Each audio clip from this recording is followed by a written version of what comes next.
Sisters, we need to talk. Not the surface kind, not the venting kind, but the kind that splits the veil between what we were handed and what we are still holding.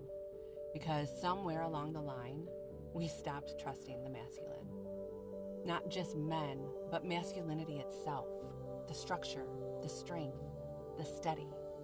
We learned to fear it, to flinch at it, to fight it, because we met it distorted, rigid, harsh, or gone.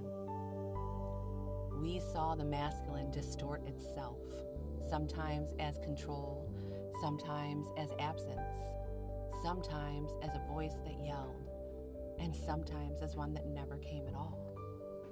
We watched it crumble into addiction, drown in shame, collapse under pressure, or armor itself in pride. We felt it withdraw, hovering at the edges of our longing, too distant to protect, too wounded to attune. And over time, we called that normal. We watched our mothers brace themselves, their bodies tense when he walked in the room, their voices sharpen, soften, or disappear altogether. We felt them shrink, harden, cope, pretend, and we learned. We learned to read the air, to tiptoe through moods, to predict storms before they came, to carry adult-sized burdens in child-sized boats. We became emotional anchors, peacekeepers, over-functioners, performers of safety in houses where the ground always moved. And deep in our nervous systems, we inherited a belief. Masculine presence is not safe, not reliable, not nurturing, not to be trusted. But hear me now, and hear me in spirit.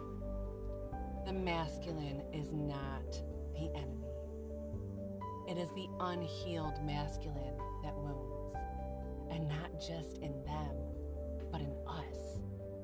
The distorted masculine within us, the rigid protector turned saboteur, the anxious fixer, the armored achiever, the critic in our head that punishes our softness. That is what fractures our peace. We inherited a broken image and we projected it outward, and then punished men for not thriving under a lens of our own distortion. But no man can flourish beneath our suspicion. No sacred union can root in the soil of generational fear. And no divine masculine can rise in a house still haunted by ghosts.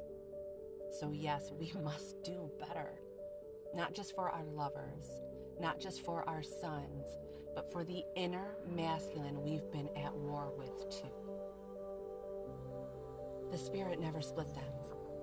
He came to fulfill what the flesh could only frame.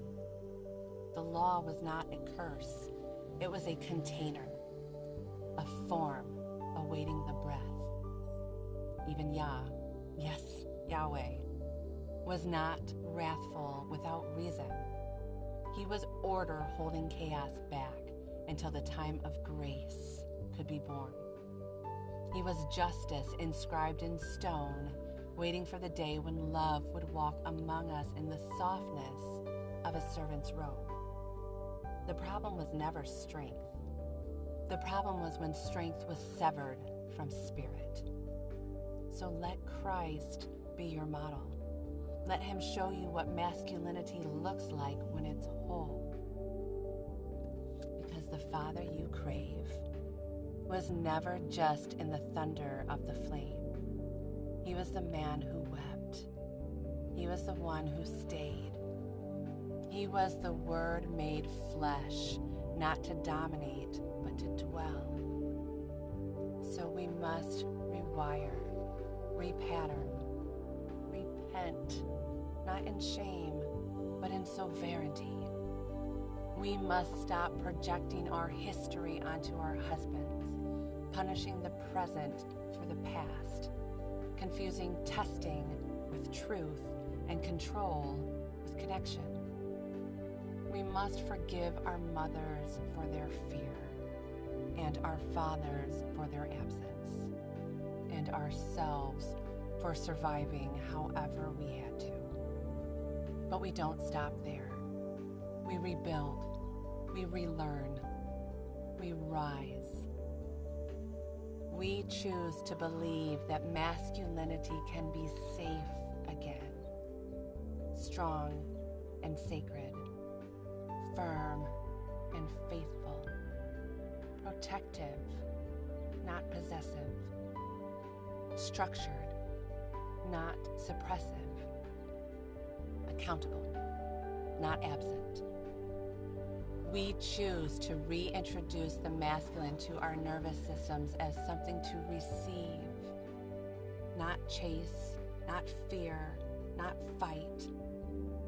We choose to raise sons who know that tenderness is strength, and daughters who won't trade their bodies to feel protected.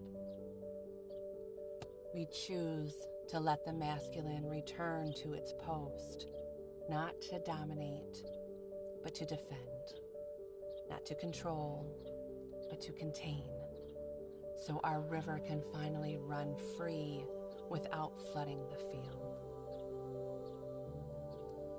We must do better, not because we failed, but because we're the first who've had the eyes to see the pattern and the courage to break it.